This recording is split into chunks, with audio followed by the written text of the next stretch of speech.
Assalamualaikum warahmatullahi wabarakatuh. Ya baik teman-teman semuanya dimanapun kalian berada. Hari ini saya ingin kasih kata-kata atau motivasi sedikit ya. Buat teman-teman yang saat ini lagi banyak masalah, banyak hutang, ingin keluar dari jeratan hutang, ingin rezekinya lancar, kemudian ingin hajat-hajat yang lain. Saya sarankan lakukanlah riyadhah. Perbaiki diri, perbaiki ibadah. Dekatlah sama Allah, datang ke Allah, minta ampunan sama Allah. Nggak ada cara lain. Saya katakan nggak ada cara lain. Caranya itu kita harus datang ke Allah. Yang menghadirkan masalah itu Allah, yang menyelesaikan masalah itu Allah. Yang menghadirkan hutang itu Allah, yang menyelesaikan hutang itu juga Allah. Dan hutang itu ranahnya Allah, bukan ranah kita.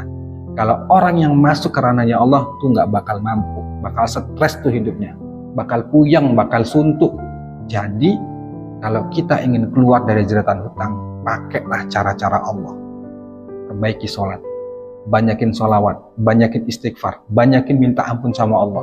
Harus kita ingat, masalah yang hadir dalam diri kita itu disebabkan karena dosa dan kesalahan kita, bukan yang lainnya.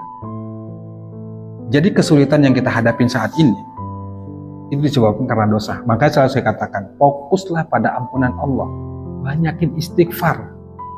Banyakin istighfar teman-teman semuanya. Kemudian masalah dihadirkan Allah kepada diri kita itu bahwa Allah sangat sayang sama kita dan Allah ingin memperbaiki hidup kita. Selama ini kita mungkin nggak pernah sholat, nggak pernah baca sholawat, nggak pernah istighfar, nggak pernah ngaji, nggak pernah baca Quran. Allah tegur itu dengan cara seperti itu. Kita dikasih ujian, kita dikasih masalah yang benar-benar menurut kita ruwet, yang menurut kita itu benar-benar kita suntuk dibuat itu. Itu cara Allah yang sebenarnya tujuannya adalah kebaikan, untuk mendidik diri kita, mengajarkan kepada kita supaya kita taubat ke Allah, balik ke Allah, sadar bahwa yang selama ini kita lakukan itu salah. Dan itu salah satu bukti bahwa Allah tuh sayang sama kita. Makanya udah deh, buat teman-teman yang punya masalah, yang banyak utang, yang ingin keluar dari masalah itu semua, datang ke Allah, taubat ke Allah, balik ke Allah. Nggak ada cara lain teman-teman semuanya. Balik ke Allah, perbaiki sholat, banyakin istighfar. Insya Allah ketika kita sungguh-sungguh perbaiki itu semua, kemudian kita benar-benar menyadari dengan sepenuh hati bahwa selama ini kita banyak dosa, banyak salah, lupa sama Allah, lupa akan bersyukur atas nikmat yang Allah berikan. Insya Allah kalau kita balik ke Allah, kehidupan kita itu akan membaik secara perlahan. Dan ingat, proses harus tetap kita ikutin, harus kita jalanin, nikmatin prosesnya, ikutin alurnya. Perbaiki terus ibadah, nikmati segala kepahitan, tantangan hidup, keruwetan hidup, segala macamnya. Tapi ketika kita benar-benar datang ke Allah, percaya deh, yang paling kita rasakan ketika kita datang ke Allah itu adalah ketenangan hati, ketenangan pikiran. Ketika hati dan pikiran sudah tenang, insya Allah pertolongan Allah, keajaiban, petunjuk itu akan dihadirkan Allah dengan caranya, bukan dengan cara kita. Jadi kalau teman-teman sudah hidupnya ruwet, sumpek, rezeki sulit, kita berusaha memaksakan diri cari solusi, mengandalkan pikiran kita, mengandalkan teman kita, coba aja deh, makin ruwet tuh hidup. Makin pusing, makin gak ketemu tuh jalan keluar. Kalau sudah mentok, saya katakan sekali lagi, kalau sudah mentok, itu tandanya Allah yang ingin selesaikan masalah kita.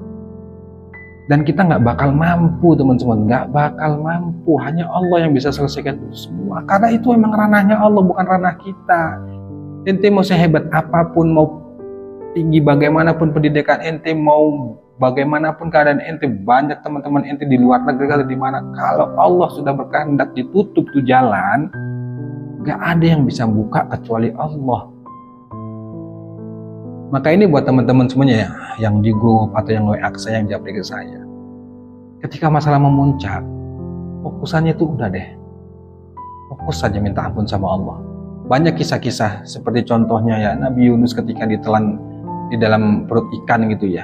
Yang dia katakan dia nggak minta keluarkan aku, enggak. Yang dia minta itu adalah minta ampun sama Allah.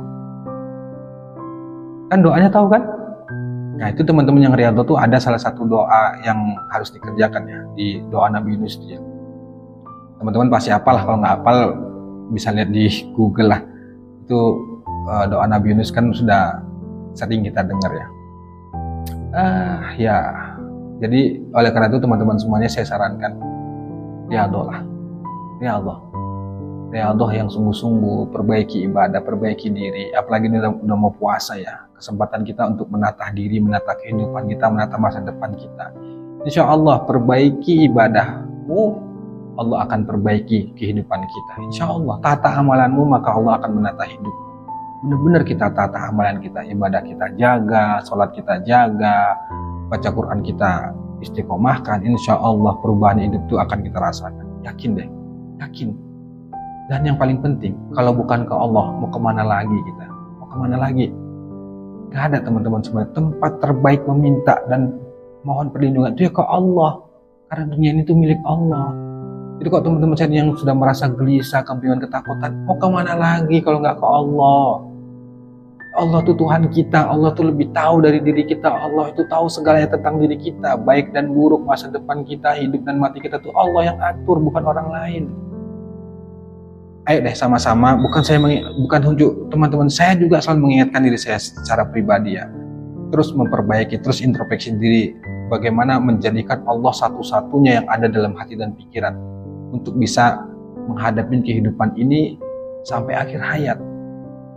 Termasuk riyadhah. Riyadhah itu kan kita sering mendengar 40 hari, bukan hanya fokusnya 40 hari. 40 hari itu hanya latihan yang tujuannya dengan 40 hari itu bisa menjadi kebiasaan kita untuk mengamalkan ibadah itu.